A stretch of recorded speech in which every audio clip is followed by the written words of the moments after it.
Buenas tardes, en esta oportunidad vamos a hablar de la norma ISO 31000 de 2009 que trata sobre la gestión del riesgo. El ámbito de aplicación de esta norma proporciona los principios y directrices de carácter genérico sobre la gestión del riesgo. Esta norma internacional puede ser utilizada por cualquier institución pública o privada, o empresa o individuo. Por tanto, esta norma internacional no especifica ni la industria ni el sector.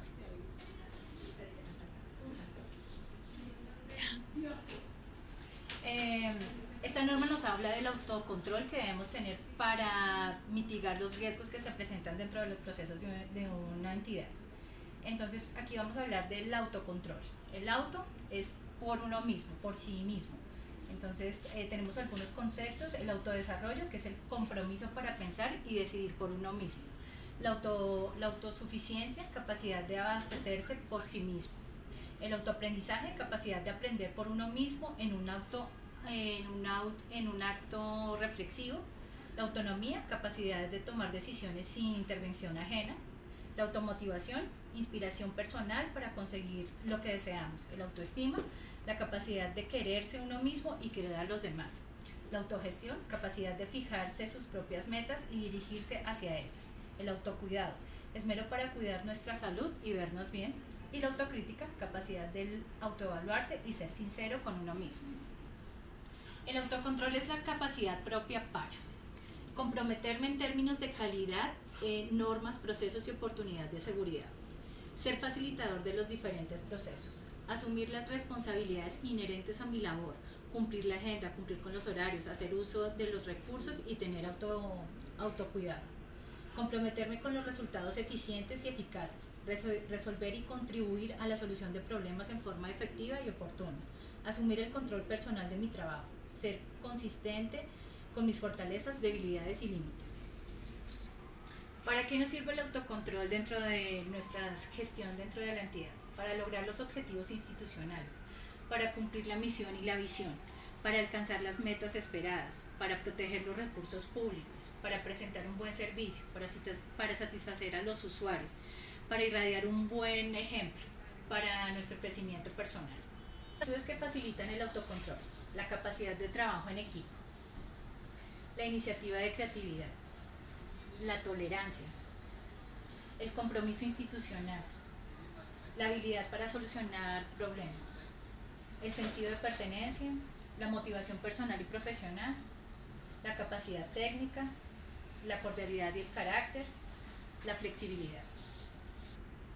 Las herramientas que podemos utilizar de apoyo para el autocontrol, para mitigar la gestión del riesgo, es la planeación estratégica, la gestión por procesos, tener en cuenta las actas, manuales, presupuesto, planes de mejoramiento, normas, políticas, código ético, manuales de funciones, cronogramas y planes de acción.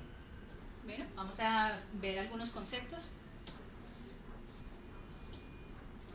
El riesgo es toda posibilidad de ocurrencia de aquella situación que pueda afectar el desarrollo normal de las funciones de la entidad y el logro de sus objetivos. Está medido en términos de probabilidad de ocurrencia e impacto. La naturaleza del riesgo puede ser muy variada y puede deberse a factores externos como son los económicos, medioambientales, políticos, sociales, catastróficos, o internos, que se refieren a la infraestructura, el personal, los procesos y la tecnología. ¿Quién está expuesto al riesgo? Está expuesto al riesgo toda organización sin importar su naturaleza, tamaño o razón social. La causa. Son los medios, las circunstancias y los agentes generadores de riesgo. Los agentes generadores que se entienden como todos los sujetos u objetos que tienen la capacidad de originar un riesgo. Para su identificación debemos tener en cuenta la vulnerabilidad de los factores internos y las amenazas de los factores externos. En la vulnerabilidad de los factores internos tenemos la infraestructura, que es la disponibilidad de activos o capacidad de activos y acceso al capital. La personal, que es la capacidad de personal, capacitación y idoneidad. Los procesos, que serían la capacidad, diseño, ejecución, proveedores, entradas y salidas de conocimiento. La tecnología, que sería la integridad de datos, disponibilidad de datos, sistemas, desarrollos, producción y mantenimiento. Y en las amenazas encontramos los factores externos, que pueden ser económicos, ambientales, políticos, sociales y terminológicos. En los económicos, pues la disponibilidad de capital, la emisión de deuda o no pago de la misma, la liquidez, mercados financieros, desempeño de la competencia. En los emisiones y residuos, consumos de agua, consumos de energía. En los políticos, cambios de gobierno, legislación, políticas y regulación. En las sociales, la demografía, la responsabilidad social, o podría también ser el terrorismo. En los tecnológicos, las interrupciones, datos externos, tecnología emergente. Las consecuencias. Se refiere al impacto, a los efectos que puede suceder cuando el riesgo se manifiesta. Los tipos de impacto son los siguientes. Pueden ser estratégico, financiero, operativo, de cumplimiento, tecnológico, ambiental, de seguridad y de salud. La norma habla de los controles que se deben implementar. Entonces vamos a resolver qué es un control. Es una política, un proceso, un procedimiento, un registro, una práctica u otra acción que existe que actúa para minimizar el riesgo negativo o potenciar oportunidades. Los tipos de controles son el control correctivo, tipo de control orientado a mitigar las consecuencias de un riesgo materializado. Es el tipo de control orientado a mitigar las causas del riesgo potencial. ¿Qué es la gestión del riesgo? Puede definirse como la identificación, la evaluación, la medición, el control, financiación y transferencia de los riesgos a los que está expuesta una organización pública o privada y que pueden de alguna manera afectar la gestión del desarrollo para el cumplimiento de las metas de cualquier entidad. Estas son cuando se implementa la gestión del riesgo, estos son como los procesos. Entonces, la comunicación y consulta, debemos establecer el contexto, identificar los riesgos, analizar los riesgos, evaluar los riesgos y tratar los riesgos. ¿Qué es importante gestionar los riesgos? Primero, mejora la comunicación en todos los niveles debido a que involucra distintos departamentos, funciones y niveles del personal. 2. Incrementa la conciencia del control en toda la organización. 3. Da mayor claridad acerca del rol personal en el logro de las metas y objetivos de la organización. 4. Motiva al personal en el mejoramiento continuo de los controles operativos. 5. Ayuda a la auditoría a focalizarse en los puntos de alto riesgo y concentrar los esfuerzos a la auditoría que se realiza. 6. Incrementa la participación de la dirección en la gestión del riesgo y el mejoramiento del ambiente de control. 7. Ayuda a organizar e incrementa su habilidad para alcanzar los objetivos institucionales.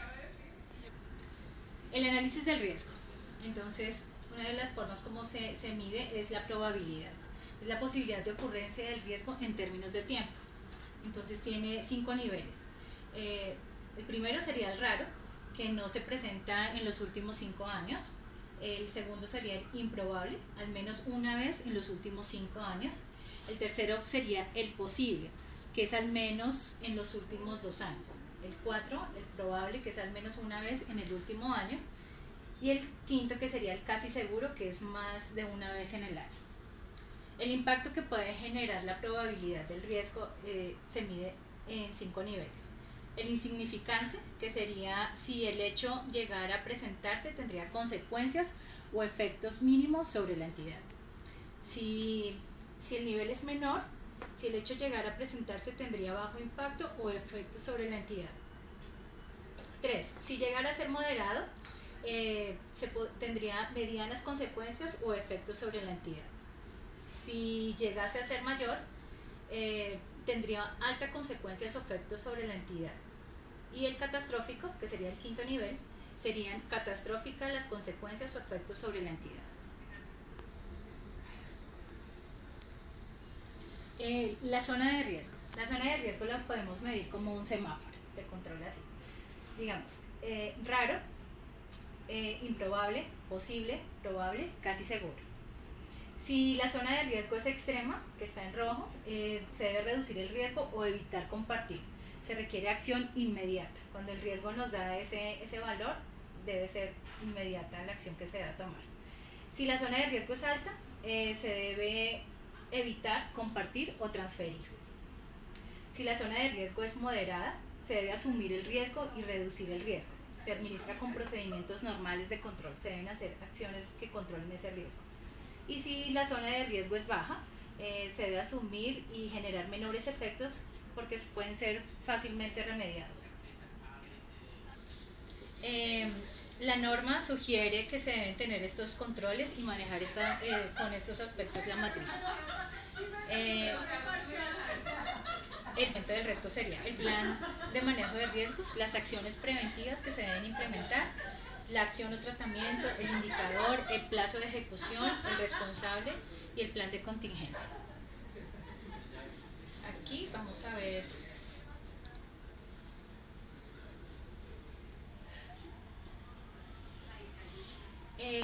esta es la matriz de gestión del riesgo que maneja la entidad a la que analizamos, que es Canal Capital. El proceso corresponde la gestión documental al macroproceso de apoyo. El proceso es gestión documental y las acciones o los factores internos y externos y el agente generador o la causa que tienen los procesos que están generando riesgo sería la falta de conocimiento de los métodos de conservación, la falta de cultura en el manejo de los documentos, el volumen documental, el no realizar el manejo adecuado de la documentación que se debe enviar al archivo central, el espacio que no se tienen las condiciones técnicas para la prevención y para la preservación de los documentos. Otro aspecto, otro riesgo que se tiene es la información represada por la transferencia primaria sin cumplir con los requisitos del manual de archivo y correspondencia que establece la entidad. Y otra de los riesgos que se presentan es que no se pueden entregar los documentos internos o externos, que el funcionario mensajero extravíe los documentos, que no estén teniendo en cuenta imprimir una copia en la correspondencia para que se lleve ahí el consecutivo y no quede completo la correspondencia que ingresa o ingresa a la entidad o la que se genera con el consecutivo. Las amenazas pueden ser los siniestros o el robo. El evento de riesgo es la pérdida de información documental, física y magnética que se presenta, la falta de espacio en el archivo central, la desaturación en las bases de datos del archivo central y que los funcionarios o contratistas no entreguen a tiempo la correspondencia y los documentos al área del archivo.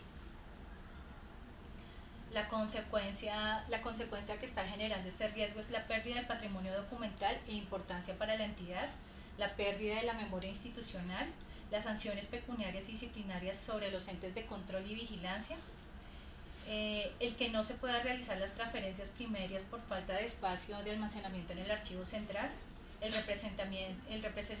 represamiento de información en el archivo central y daño de los estantes y daños de los documentos. Otra de las consecuencias que presenta este riesgo es el retraso de las actividades o procesos de la entidad y las sanciones disciplinarias a las que se está exponiendo por los entes de control. De todo este riesgo es netamente operativa, de todos los riesgos que hay, de todos los 4 riesgos es netamente operativa. Y los controles existentes pues son deficientes en este momento y el riesgo se está generando como catastrófico.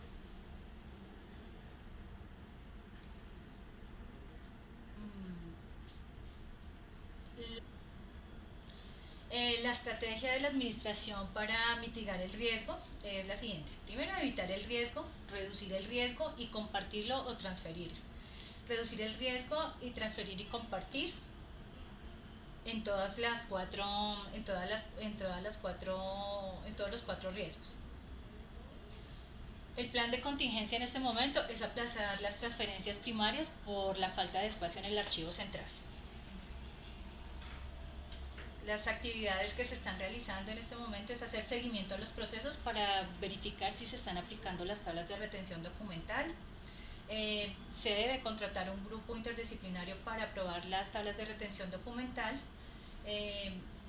contratar el grupo y revisar el ciclo vital de los documentos y buscar la guardia y custodia de los documentos mientras se cuenta con el espacio suficiente para poder hacer las transferencias.